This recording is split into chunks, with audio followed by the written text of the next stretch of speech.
Я думаю, що Штати в двосторонніх форматах із Росією, з Україною досягнули певного поля компромісності, яке вважають достатнім для того, щоб така угода була підписана.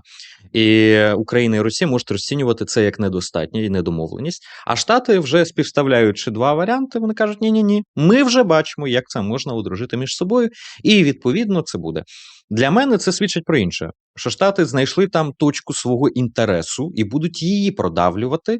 Тепер не як компроміси між Росією і Україною, а як компроміси по відношенню до штатів України і Росії. Цілком вірно, що це буде, наприклад, ЗАЕС в американську власність і взагалі в екстериторіальну їх юрисдикцію, або ще щось подібне, що вони хочуть запропонувати чи покладуть на стіл як відповідь на поле можливого компромісу як з боку України, так і з боку Росії. Рубіо, я думаю, що намагається зараз скажімо так, зіграти в пас в команді Трампа і створити перемогу на порожньому місці для Трампа, оскільки вона йому зараз вкрай необхідна, особливо на тлі цього так званого перемир'я енергетичного і всього іншого, що відбувається. Тому Рубіо і вийшов з заявом. Він довгий час мовчав, до речі. І зараз, судячи по тому, що в Абу-Дабі не збираються їхати американська делегація, і взагалі там зараз виникає питання, може і зустріч буде перенесена, то Вибач, будь ласка, а чому американці не їдуть? Ти можеш пояснити цю ситуацію? Та тому що там ніякого прориву не буде. Тому що якби там був хоч якийсь прорив, хоч якась домовленість, то американці перші би приїхали би і всіх там ще чекали. Бо в такому випадку вони би не втратили б можливості приватизувати для себе перемогу. Але оскільки варіанти завершення зустрічі в Абу-Дабі варіюються між нічого і приблизно нічого, але з мордобоєм, то зрозуміло, що Сполучені Штати там не хочуть бути присутніми. Трамп вийде з заявою, щось на кшталт.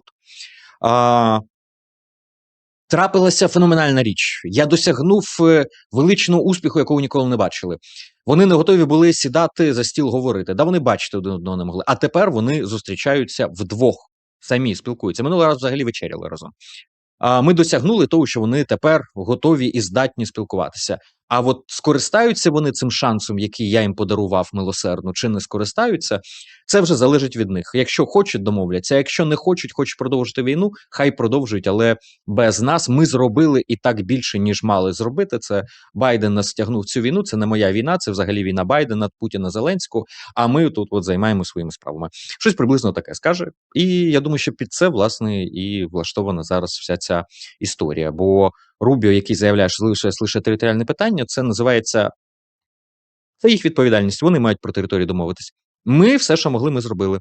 Вони готують підґрунтя ідеологічне і інформаційне під те, щоб сказати, ми вмиваємо руки. І я думаю, що перший захід на такий сценарій буде зроблено найближчими днями. Навіть так. Ну, подивимось. Тим більше, що дійсно підтверджується інформація, що якщо до літа американці не отримують фінальний результат в перемовинах, вони виходять, тому що інакше для республіканців це торпеда з боку демократів на виборах, бо їх будуть шпиняти. Бачите, ви нічого не змогли, ви не доводите ситуацію. Це зрозуміло, це технологія, і це буде використовувати. А у нас, що я можу сказати? Нам своє робити, і окрім нас це ніхто не зробить. Але дивись, окрема історія це те, що сьогодні Зеленський спілкувався з журналістами. В мене до тебе коротке запитання. Скажи, будь ласка, жодного незручного запитання, жодного питання про Міндіча та Боканова, жодного питання про 3000 ракет, жодного, та я можу далі перераховувати. Знаєш, це я хочу запитати. Я таке бачив тільки в двох країнах от на цьому просторі. Я таке бачив в Росії і в Білорусі. Я такого не бачив в Німеччині, у Франції, в Польщі. Я не бачив такого в Нідерландах або в Данії. Я не бачив такого в цивілізованому суспільстві. А тут засунули собі язика і якось мовчали. Скажи, будь ласка, це новий рівень свободи слова в Україні? Та ні, тут я трішечки перпендикулярно буду. Давай. Бо мене також і непокоїть, і не радує, що там не було цих питань. І на місці влади, навпаки, я би використовував би такі формати відносно теплої ванни для того, щоб контрольовано на ці питання відповідати. Оце якраз було би і вигідно, і правильно, і красиво, і з усіх боків сильно виглядало би. А коли є закритий формат, достатньо безпечний формат, і навіть на ньому на ці питання не відповідають, ну це навпаки актуалізує це порожнє місце, тобто питання, на яке не відповіли. І от ти питаєш, інші будуть питати, журналісти сьогодні напишуть всі дружньо про те, що от про 3000 ракет, а от про Міндіча, а от про Баканова, а от про інші ключові питання не запитали. Тобто новина формується від зворотньої, від наявності вакууму. Ні, щоб туди заглушку поставити, і щоб запустити свою інтерпретацію, тут програють тим, що просто ігнорують. Як то кажуть, срака є, а слова нема. Це є абсолютно, ну, навіть нелогічним і непрофесійним з точки зору комунікації, вже не говорячи про те, що це виставляє в дурному світлі владу. Але при цьому у мене тут більше питання до журналістів, які не питають. Ну, тобто, значить, хтось з них, а по-моєму, там були міжнародні журналісти, хоча можу помилятися, бо я ще не бачив списку і спеціально перед ефіром подивився, чи хтось не зробив вже список, які медіа були запрошені, які ні. Я поки що не бачив. Якщо хтось бачив, киньте, будь ласка, в коментарі. Мені цікаво, навіть після стріму буде це подивитися. Якщо вже хтось зробив таку підбірку. Бо багато в чому буде показовим, кого запросили з медіа, кого не запросили. І тут частина саме кого не запросили навіть буде цікавішою, ніж ті, хто присутні. Але традиційно тут питання до журналістів. Бо ну їм же ж ніхто там, не знаю, до одного місця електроди не приєднує з тим, що вони питають, не питають. В них є змога поставити це питання. Може, для когось з них це буде останнє питання, яке вони поставлять президент. Далі не запросять на зустріч. Ну але це характеризує журналіста. Чи він цербер демократії, чи він є балонкою у когось там на колінках, неважливо.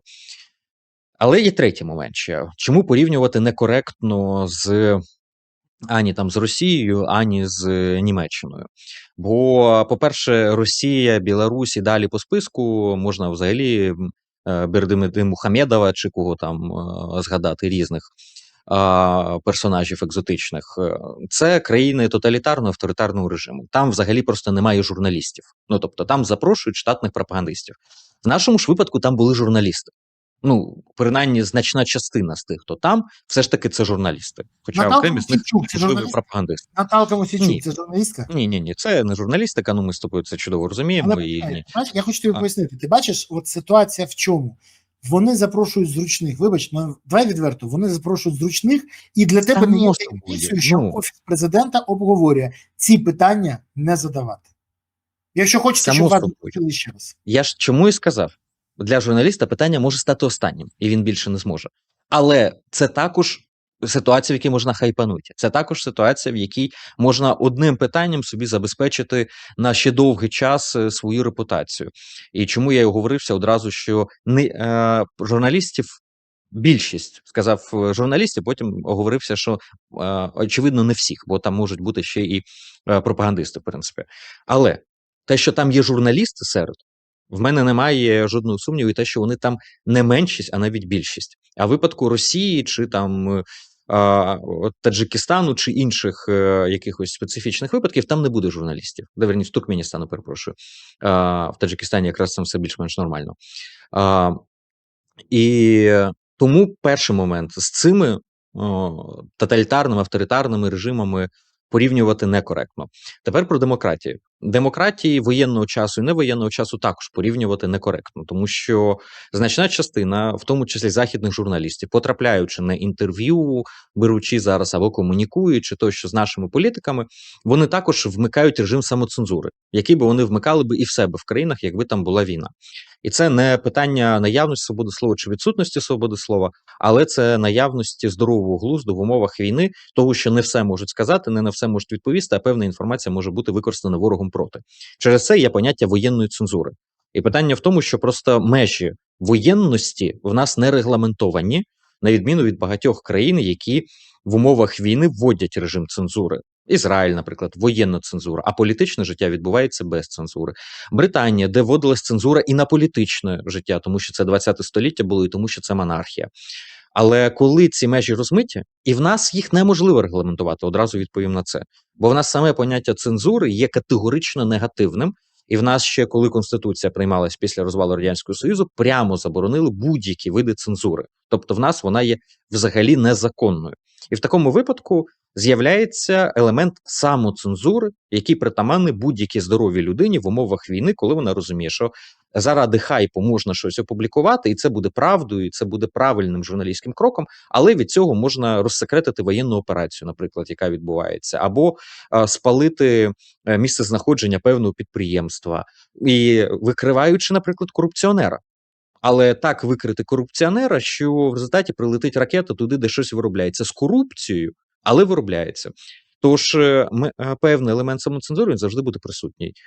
Повертаючись на початок, відповідь на це питання. Я хотів би бачити там некомфортні питання, я хотів би там бачити реальних журналістів. У мене перш за все питання до журналістів. Друге, в мене питання до влади, до того, що не навчилися працювати правильно за зручними питаннями, а ховаються від них. І третє, в мене питання до того, що ми не можемо цю ситуацію взагалі порівнювати з іншими контекстами, бо вона є самодостатньою. В такій ситуації, як Україна, в такому режимі інформаційно-психологічному, політичному, тощо в таких культурних умовах і контексті існуємо тільки ми. Других таких в світі нема, тому і ми створюємо цей стандарт і прецеденти, які будуть на майбутнє для нас. Чим і важливо зараз цю ситуацію розбирати і розбиратися в ній, тому що далі ще будуть інтерв'ю, далі ще будуть незручні ситуації, далі ще будуть скандали. І нас характеризує, що ми від скандалу до скандалу, від ситуації до ситуації стаємо сильнішими і адекватнішими в реагуванні, чи ми повторюємо ті самі помилки і бігаємо по граблях і зразу враз. Як суспільство, так і влада, так і журналістський цех, і всі дотичні до цього. Бо це наскрізне питання, яке стосується всіх дотичних в різних ролях до таких ситуацій, а не тільки там когось одного, наприклад.